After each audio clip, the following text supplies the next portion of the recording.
ഈ ശ്രീലേഖ എന്ന് പറയുന്ന ചേച്ചിയോട് ഒരു മറുപടി മാത്രം പറയാൻ വേണ്ടി മാത്രം വന്നതാണ്. ഈ ചേച്ചി ഇന്ന് ഫേസ്ബുക്ക് പോസ്റ്റിൽ ഇട്ടേക്കണ ഒരു കാര്യമുണ്ട്.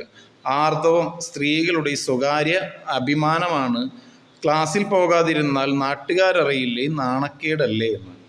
എനിക്ക് ഇതിനെക്കുറിച്ച് വലിയ ഒന്നും ആധികാരികമായി പറയാനൊന്നും അറിയില്ല. പക്ഷെ എൻ്റെ ജീവിതത്തിലൊരു അനുഭവം പറഞ്ഞു തരാം. എൻ്റെ വീട് ഇരിങ്ങാലക്കുടയിലാണ്. ശരിക്കും പറയുകയാണെങ്കിൽ ഇരിങ്ങാലക്കുട ബസ് സ്റ്റാൻഡ് പരിസരത്ത് ഒരു ദിവസം, അതായത് 1.5 കൊല്ലം മുപ്പാട് ഞാൻ അവിടെ നിൽക്കുമ്പോൾ, നമ്മളുടെ ഇരിങ്ങാലക്കുട അറിയാവുന്നവർക്കറിയാം, പോസ്റ്റ് ഓഫീസ് കഴിഞ്ഞ് റോഡ് ക്രോസ് ചെയ്തിട്ട് വേണം ഈ ബസ് സ്റ്റാൻഡിലേക്ക് എത്താൻ. അവിടെ ഞങ്ങളുടെ ഇവിടെ അടുത്ത് ഒരു സ്കൂളിലെ 10ാം ക്ലാസ്സിലൊക്കെ പഠിക്കുന്നൊരു പെൺകുട്ടി, 10ാം ക്ലാസ്, ആ പെൺകുട്ടി കരഞ്ഞുകൊണ്ട് അവിടെ ഒരു പോസ്റ്റ് നിൽക്കുന്നുണ്ട്, ആ പോസ്റ്റിൻ്റെ അവിടെ കരഞ്ഞുകൊണ്ട് നിൽക്കുന്നൊരു അനുഭവം ഉണ്ടായിരുന്നു. ആ സ്കൂളിലൊരു പ്രത്യേകത എന്ന് വെച്ച് കഴിഞ്ഞാൽ മുട്ടിന് താഴെ വരെ ആ പാവാടയുള്ളൂ, ഫുൾ പാവാടയല്ല. പക്ഷേ അവിടെ എൻ്റെ അടുത്ത് നിന്നിരുന്ന വേറൊരു ചേച്ചി ആ കുട്ടിയുടെ കാലുമൂടെ ചോര വരുന്നുണ്ടെന്ന്. ആ കുട്ടി അമ്മ അനുഭവിച്ച ആ ഒരു മാനസിക വിഷമവും ആ ഒരു എന്തെന്നാ പറയുക, ആ കുട്ടി അവിടെ ഇരുന്നിട്ട് സ്വയം ഇല്ലാതാവുകയാണ് ചെയ്തത്. അത് നേരി കണ്ടൊരാളാണ് ഞാൻ. എന്നിട്ട് എൻ്റെ അടുത്ത് നിന്ന് ആ ചേച്ചിയുടെ കൂടെ ഉണ്ടായ പിള്ളേരും കൂടിയിട്ട്, ആ ചേച്ചിയുടെ മക്കളും കൂടിയിട്ട് ഈ പെങ്കൊച്ചിൻ്റെ അടുത്ത് പോയി സംസാരിച്ച് ഞാൻ അവിടുന്ന് ഓട്ടോറിക്ഷ വിളിച്ചു കൊടുത്ത് ഈ കുട്ടിയെ അവരെല്ലാവരും കൂടി അവരുടെ വീട്ടിലേക്ക്, ആ പെൺകുട്ടിയുടെ വീട്ടിലേക്ക് കൊണ്ടാക്കി കൊടുത്തു. അന്ന് ആ കുട്ടിക്ക് ഡേറ്റ് ആയിരുന്നു, അതായത് പീരീഡ്സ് ആയിരുന്നു. പാഡ് എടുക്കാനായിട്ട് സ്കൂളിൽ വരേണ്ട തിരക്കിൽ പാഡ് എടുക്കാനായിട്ട് മറന്നു. അന്ന് ആ കുട്ടി അവിടെ അനുഭവിച്ചത് എന്താണെന്ന് ചേച്ചിക്ക് ജന്മത്ത് മനസ്സിലാവില്ലാന്ന്.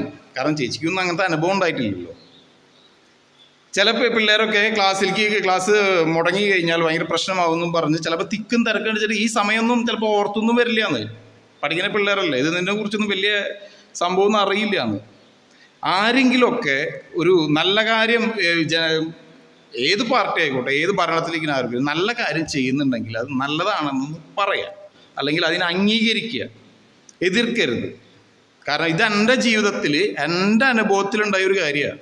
ഒരു പെങ്കൊച്ച് ആ റോട്ടിൽ കിടന്ന് അനുഭവിച്ചത് എന്താണെന്ന് നേരിൽ കണ്ട ഒരു വ്യക്തിയാണ് ഈ ഒരു സംഭവം കാരണം കൊണ്ട്. പിന്നെ ചേച്ചിയുടെ അടുത്തൊരു കാര്യം, ചേച്ചി എല്ലാ സ്ത്രീകൾക്കും ഉള്ളൊരു സംഭവമാണത്. അതിൽ ആ സ്ത്രീകളോട് എല്ലാവർക്കും ബഹുമാനം തന്നെയുള്ളൂ. ഒരാൾക്കും ആ കുട്ടീനെ കളിയാക്കാനോ മറ്റുള്ള കാര്യങ്ങൾക്ക് ഒരാളും നിന്നിട്ടില്ല, അന്നും നിന്നിട്ടില്ല, ഇന്നും ഒരാളും നിൽക്കൂല. ചേച്ചി അതായത് ആൾക്കാർ അറിഞ്ഞ ഇതിനെ വലിയൊരു സംഭവമാക്കി മാറ്റരുത്. കാരണം ഞങ്ങൾക്ക് എല്ലാവർക്കും വീട്ടിൽ പെണ്ണുങ്ങളുള്ളതാണ്. ഈ പറയുന്ന ആണുങ്ങൾക്കൊക്കെ കുടുംബത്തിൽ പെണ്ണുങ്ങളുള്ള ഒരു പെണ്ണിൻ്റെ വയറ്റിൽ നിന്നിട്ടാണെന്ന് ഞങ്ങളെല്ലാവരും വന്നത്. ആ ചേച്ചി ഇതിനെക്കുറിച്ച്, അതായത് ഇത് മറ്റുള്ളവരുടെ മുന്നിലേക്ക് ഒരു സംഭവമാക്കി ഇടരുത്. ഇത്രയേ ഉള്ളൂ. പീരീഡ്സ് ആകുമ്പോൾ അവർക്ക് അനുഭവിക്കുന്ന മാനസിക വിഷമവും, ചിലപ്പോൾ ഈ ജോലിയുടെ തിരക്കായിരിക്കും, ചിലപ്പോൾ ഈ സ്കൂളിൽ പോകേണ്ട, ചിലപ്പോൾ എക്സാം ടൈമായിരിക്കും. അപ്പോൾ ഇത് ഒരു കാരണത്തിൽ ഒരു മുടക്കം അവർക്ക് കിട്ടണമെങ്കിൽ അത് വളരെ ഉപകാരമായിരിക്കും.